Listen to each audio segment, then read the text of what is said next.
तो चलिए देश हित में अब बात यूक्रेन वॉर की, जहां पर रूस का हमला लगातार 32वें दिन भी जारी रहा। मतलब अमेरिकी राष्ट्रपति जो बाइडेन के पोलैंड दौरे के बावजूद रूस के तेवरों पर कोई खास फर्क नहीं पड़ा है।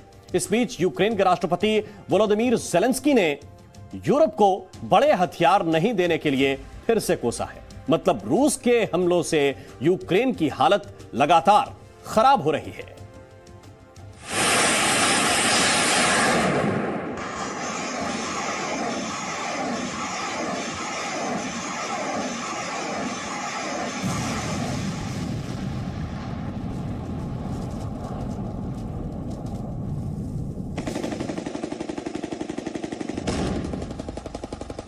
यूक्रेन में जारी युद्ध और धमाकों के बीच यूक्रेन की तबाही और पलायन का दर्द दुनिया देख रही है। इस बीच रूस यूक्रेन वॉर के जितने भी किरदार हैं वो अपने अपने काम में लगे हैं। रूस की सेना राष्ट्रपति पुतिन के आदेश पर यूक्रेन में जोरदार बमबारी कर रही है।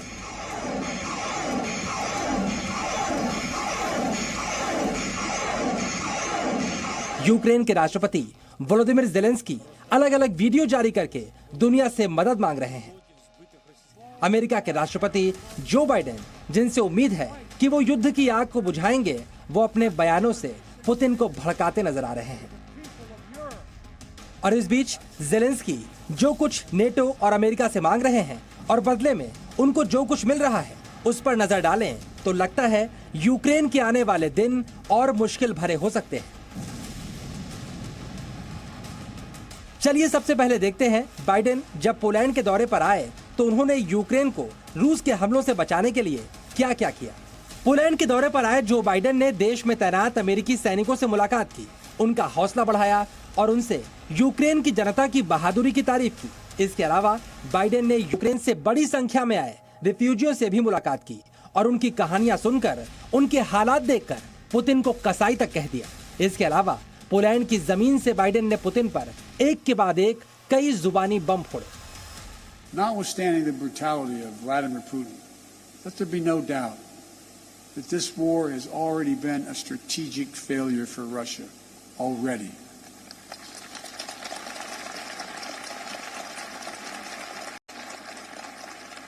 Having lost children myself, I know that's no solace to the people who've lost family.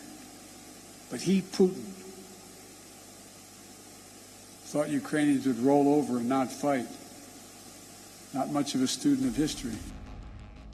लेकिन बाइडेन के पुतिन को वॉर क्रिमिनल कहने, कसाई कहने और यूक्रेन के लोगों से मुलाकात करने का पुतिन और उनकी सेना पर क्या फर्क पड़ा?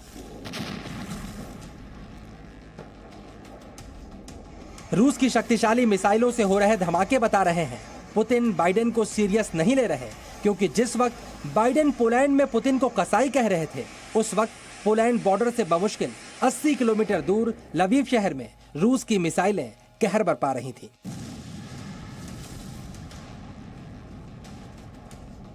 अब सवाल उठता है, यूक्रेन इस मुसीबत में फंसा कैसे? सच्चाई यही है, पुतिन ने यूक्रेन पर हमला किया क्योंकि उन्हें लगता है पड़ोसी देश यूक्रेन का नेटो में शामिल होना रूस की सुरक्षा के लिए बड़ा खतरा है। यूक्रेन नेटो में शामिल हुआ तो अमेरिका की मिसाइलें रूस के सिर पर खड़ी हो जाएंगी। पोलैंड पहुंचे बाइडेन ने इस पर भी सफाई दी। The Kremlin wants to portray NATO enlargement as an imperial project aimed at destabilizing Russia. Nothing is further from the truth. NATO is a defensive alliance. It has never sought the demise of Russia. इसके अलावा Biden ने NATO देशों पर हमला करने पर रूस को नतीजे भुगतने की चुनौती भी दी है। हालांकि पुतिन की ओर से कभी भी यूरोपीय देशों पर हमले की बात कही नहीं गई। पुतिन ने तो बस नेटो से अपनी सुरक्षा की गारंटी मांगी थी। जाहिर सी बात है, अगर वो उनको मिल जाती तो यूक्रेन पर हमला भी नहीं होता। कुल मिलाकर बाइडेन पोलैंड में जो कुछ करके और कह कर गए, उससे यूक्रेन के लोगों का हौसला तो बढ़ेगा, लेकिन महाशक्तिशाली रूस के सामने लड़ाई सिर्फ हौसलों से जीती नहीं जा सकती। रूस के घातक हथियारों से मुकाबला करने के लिए यूक्रेन को भी घातक हथियार चाहिए, जो अमेरिका और नेटो देश उसको दे नहीं रहे। सोचकर देखिए, अमेरिका और नेटो से मिली जेवलिन मिसाइलें या मशीन गन या फिर छोटे हथियार क्या रूस की महाशक्तिशाली मिसाइलों का रास्ता रोक सकते हैं?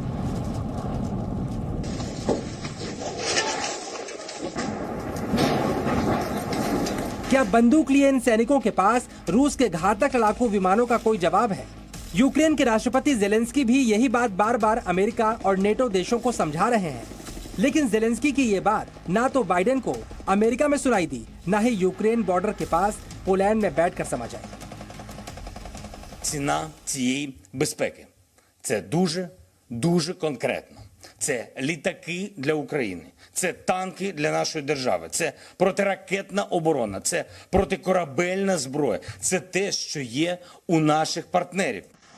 जेलेंस्की पहली बार रूस से बचाव के लिए घातक हथियार नहीं मांग रहे, लेकिन बार बार मांगने के बावजूद पुतिन को कसाई और वॉर क्रिमिनल कहने वाले बाइडेन ये सारी चीजें यूक्रेन को नहीं देंगे, क्योंकि इसमें उन्हें विश्व युद्ध का खतरा नजर आता है।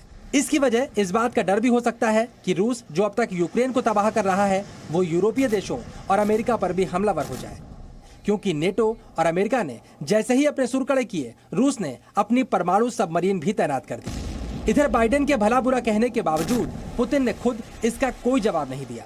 बाइडेन के पोलैंड दौरे के वक्त जब पुतिन सामने भी आए तो बस अपनी सेना का हौसला बढ़ाया, जो यूक्रेन में धमाके कर रही है, जो मारियोपोल में खतरनाक जमीनी लड़ाई लड़ रही है, जो डोनबास को यूक्रेन के कब्जे से मुक्त कराने के मिशन में लगी।